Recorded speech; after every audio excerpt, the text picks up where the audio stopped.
குரு என்பவன் கற்ற ஞானத்தை தானம் வழங்குபவன். அற்பனாக மாறி அறிவை விற்பவன் அல்ல.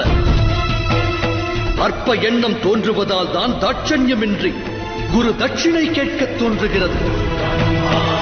கலையை விற்கும் எண்ணம் எழுகிறது.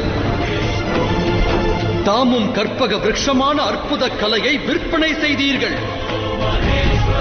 அளித்த ஞானத்திற்கு பழிவாங்க வேண்டும் என்ற குரு தட்சிணையை வேண்டி தாம் தம்முடைய வாழ்வில் நஞ்சை கலந்ததோடு அல்லாது தஞ்சம் புகுந்த சீடர் நெஞ்சிலும் நஞ்சை விதைத்தீர்கள்.